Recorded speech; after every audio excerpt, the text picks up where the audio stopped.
MomoCon. It's Atlanta's answer to Comic-Con. You won't want to miss it. All right, everyone, we're going to go ahead and start with our next interview with the multi-talented, illustrious Tony Weaver Jr. First question from the audience. Mark from Blurredography. My question is on behalf of the Phil the Blurred Explorer. He asked, since you play Magic the Gathering, could you elaborate on how many cards you have in your collection and what is your favorite archetype to play with? So, Magic the Gathering is a combat sport for me. In that sense, I don't collect Magic the Gathering cards. I purchase what is necessary to win. So I don't have a large collection because I buy what's necessary. That's all. My favorite archetype is the archetype that wins. Normally that involves combos, so I run a lot of combos, and blue and green have some of the strongest combo pieces. So I'm normally playing Simic shenanigans. But if I can find any other color combination that has a good combo going, like some aristocrats type stuff, I'll do some Orzhov or some mono red when the time is right. Hi, Joshua Morales from Jammore here. I'm a huge fan of your work and also your advocacy for many marginalized communities around the world and locally. And my question to you is, you always put so eloquently the intersectionality between nerddom and civil justice. And my question for you is, through your journey through content creation and spreading the word of many advocacy groups and much more, how do you believe that nerddom and fandom culture can really help save us and push us to a better future in general? Well, I think that, especially in the modern day, connection is something that's very difficult to come by. Finding ways to connect with one another. But in nerd culture, we've never really had that problem because we mutually connect over the things that we love. And I think that ability to connect is what makes the nerd community so powerful. So I think making the nerd community a kind of more intersectional place, a place that is open and inviting to all types of people, it allows all types of people to connect with one another. And that kind of creates momentum that can be leveraged in just about any arena that you think of. Thank you so much.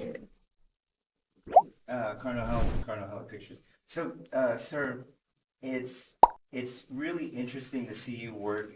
Usually, I'm reposting your videos,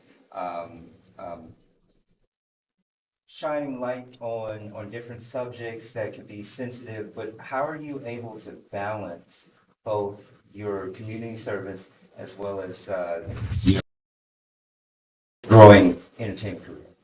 I don't know that I found a balance. And there's a part of me that thinks I need to find one, and there's another part of me that's like, well, you weren't thinking about it before. No reason to think about it now. I certainly think there's a possibility that as I do more voiceover stuff, as I do more industry stuff, there's a possibility that I say something that rubs somebody the wrong way. And I don't have a clear answer on whether I stand 10 toes on it or whether I regret saying it. I just don't know. Like, a show that I'm really passionate about that I want to be a part of is Ichi the Witch. I'm really passionate about that series, and I would love the chance to be in that series. So if it came down to it and somebody told me, well, Tony, you would have been Ichi in Ichi the Witch had you not posted this one video that a producer saw and didn't like, I don't know how I feel about it. I haven't been faced with it yet. And I like to think, well, I said what I said, but I'm also like, I'm really passionate about being involved in this industry, in this space. I haven't found the balance for myself yet. I'm crossing my fingers and hoping that I don't have to. But I think that I've been yapping so much that really it's outside of my control. I'm not going to be quiet around things that I think need to be discussed in hopes that I get a job or get a gig. And that's going to be painful, but it comes with the territory. Hello. Hi. So you've been ready for blurredography? So I'm sure a lot of you, I know you're a blurred, self-proclaimed weirdo. When you go to the cookouts and people say, give me your black card, what do you say in response to that? The people that I'm at cookouts with don't request my black card. They know. They know when I show up. I'm from Atlanta. I'm going to one later this weekend. They know. It's the people at other cookouts that that have these specific entry requirements, and I think we got to make more room for people to be different versions of themselves. They got to make more room for people to be their full selves. Because truth be told, I think everybody at a cookout is doing something that could get their black card taken if people found out. And I'm like, what is community if you have to minimize yourself in order to earn that entry or in order to be allowed in? So I'm in favor of just creating more space for people to be themselves so that you can kind of pop up and present as is and not be concerned about getting your black card taken. Unless you follow the creepy Noahs in the scary movie. Give me your card. Because we don't do that. Don't. You hear something in the woods, I do not need you running into the woods to see what's in the woods. As a black nerd, in your opinion, what do you think is the biggest challenge that we face as a community, the blurred community today? I think the blurred community is so large and multifaceted that it's difficult for me to pinpoint one specific thing and say, hey, this is something that everybody's struggling with or that everybody's doing wrong. I think that in the circles where I live, specifically around content creation and storytelling, I think there's a gap between black nerd creators and black nerd consumers that needs to be filled somehow. And some people point at black creatives and go, well, is it good? Are you marketing it well? And I go, those are questions that can be answered. But you also can kind of point the fingers at black nerd consumers and say, I've seen you run through computer virus infested sites to get chapter 1 of a manga that some random dude in his basement is fan dubbing or that's fan subbing. It hasn't even been released in English, and you are risking your hard drive and all of your data just to look at it and see it when only chapter 1 is out. You don't even know if you like it or not, but you showing up. You're basically crawling through barbed wire in a whole obstacle course to get a hold of it. And very rarely do I see black creators given that same amount of leeway or given that same amount of like demand from audiences that say they desire stuff made by black creators that has black characters. I don't place judgments on people on either side, but as an observer, I'm like, they're very interesting dynamics happening on both sides. I'm curious, like you wear your geek loud and proud, Yeah. just like the rest of us. Have you ever come across anybody, celebrity-wise, that you didn't know was a part of the community? Slim Jimmy from Ray Shrimmer watches a lot of anime, and I did not know that. I did not know that, but so, like he doesn't hide it. I just didn't know. Well, I had no idea. That man's locked in. So like I think that's a scenario that I give. I mean, like Big Boy did that interview with Kid Cudi a little while ago, where he talked about how he plays Pokemon Go like a lot, especially when he's on the roster. I had no idea. I was not expecting that either. I think there are certainly some hidden celebrity nerds. Like I heard Winston Duke was going to be at the Crunchyroll Awards, and I said I didn't even know you were an anime fan. That's cool. That's good to know. I didn't know that M'Baku liked anime. That's nice. I think you just got to give people. You got to pay attention because like even if they don't say it out loud or they don't immediately reference it, I think if you pay close attention, you'd be like, wait a minute, you don't like so like my conspiracy theory. I think SZA is an anime fan, and like I don't have any evidence to support it, but I think SZA is an anime fan. In the back here. James from Wannabe Podcast. So, swinging back to the cookout, have you learned how to play spades yet? Absolutely not, and I won't. You know why I've not learned how to play spades? Are you willing to learn? Absolutely not. No, it's very important. You know how Bad Bunny has all his songs in Spanish because he's like, I learned how to speak English. If you want to enjoy my music, you can learn how to speak Spanish. I'm not learning how to play spades. You can learn how to play Pokemon. You can learn how to play Magic. You can learn how to play Yu-Gi-Oh. You can learn how to play Lorcana, Digimon, Gundam. So many superior card games to play. I am not spending my weekend sitting at the cookout with you playing spades. Absolutely not. Fair enough. Just had to ask. How's Weirdo coming? So Weirdo's doing really well. Weirdo 2 comes out in August of next year. And I'm really excited for how people have reacted to Weirdo thus far. But also, I think Weirdo 2 is just going to be a really good time. I'm excited. Blackness is multifaceted, such as the blurred community is as well. And you come from a long lineage of Black success. Of course, you revealed that your cousin is Andre 3000. So with that being the case and you starting to get your foot in the door of the entertainment industry, how do you carry blackness and the lineage of incredible black performers that have come before you? And what do you hope to bring to the entertainment industry with your own form of blackness? I always just try to do my best. I try to tell stories that haven't been told, and I try to be a voice for people that haven't had one. So for me, uh, any opportunity that I get to advance forward, I think that if I walk in the room and I give it my best, and I do what I'm supposed to do. I don't cut corners on my writing. I don't cut corners on my speaking. I don't cut corners on my voice acting. And I think like the biggest thing my parents kind of instilled in me was that commitment to excellence. And that's kind of how I try to move and operate. You're doing incredible. Hello, new running from choreography. I wanted to say I loved your Organization 13 cosplay. I try my best. Do you have any other cosplays coming? That Organization 13 cosplay was a little bit of a fail. Did not go the way I was expecting it to. I'll dip my toes back in a little later. Maybe by DreamCon I have something going on. But for now, I'm like, no. I just gotta stick with the hat. I try my best. Yeah.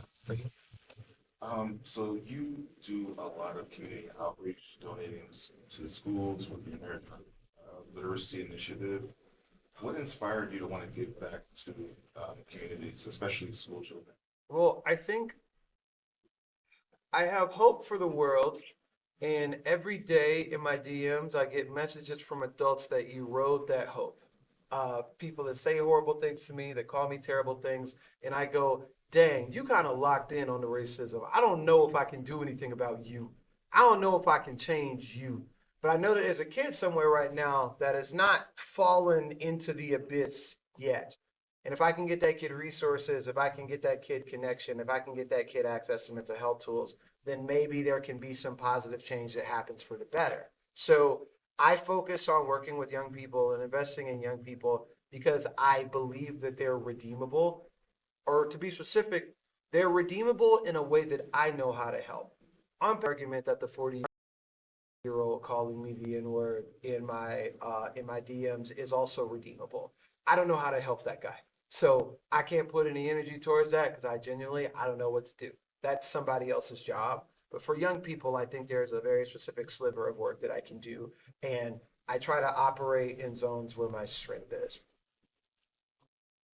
With the webtoon and the writing process, since that's a very fast-paced Yeah. output requirement, do you find that you prefer to have your writing influence the art or allow the art to be free with the interpretation of what you've written? I am a very tough writer to work for because I care about every panel. Every panel, every line, every face expression, every color, every background piece. I care about everything. And if it's wrong, I'm going to ask you to go back and change it. Even if I don't know that it's wrong until you draw it and I go, oh, what I actually meant was this. So I'm actually like a very tough author to be in partnership with. And what I try to do is get what I want in the script the first time so that there's as little back and forth as possible. But when I write, I think about everything and I need the art to hold that everything. Yeah. One more question. Tony, with everything and all the stuff you deal with, how do you maintain your mental health? I have therapy every Tuesday. Tuesday evening, I have therapy. I do not tell people to do something that I don't do myself. But I also think I kind of just stick to my first principles. I talk to a lot of people, and sometimes people approach me and they're like, man, I love what you're doing. Like, this is really positive. I love what you're doing. You really speak up for people. This is something that people need to hear. Ignore the haters. And I appreciate it when people say that. But in my head, I know that, like, there are people DMing, like, Chud the Builder the exact same thing. DMing, like, the worst, like, most sinister people that you can think of, the exact same thing. So for me, I care about my community and I listen to what they say. But where I find my balance is off rip, I have a very specific set of tenets and principles that influence what I do. Do I feel like I'm being intellectually honest, disciplined, and moving in accordance with my core principles? And if the answer is yes, then I feel like I'm doing well. And anybody can yell at me and say something else, but if I can always look back at my core principles and know I am executing on what I feel is right, then nothing else can really shake me. All right, who's, for our final question? Oh, I have to pick? Well, I'll do my friend here. Yeah. So how do you, what is your approach when trying to help kids when the parents are having a difficult time to connect? Like from your perspective and their perspective, they're too emotionally attached. Yeah. And you coming from this position to help and bring light. But when it comes to young people, I think I do the same thing that I do every other time I don't know what I'm doing. I go talk to a person who knows what they're doing. One of my favorite things, like especially when I'm making my videos, I'm like, it's not about me. The information is the information. The history is the history. The data is the data. And luckily for education and youth mental health, we have a significant amount of data about what works, about what creates change, and about kind of what specific behaviors can move a kid in the right direction when it comes to their own mental health. So for me, I live in the data. I'm like, what does the data say? What do the researchers say? What do the psychologists say? And on my team, we have like mental health professionals. We have educators that have like master's degrees that are rooted in pedagogy, that are trying to create that growth.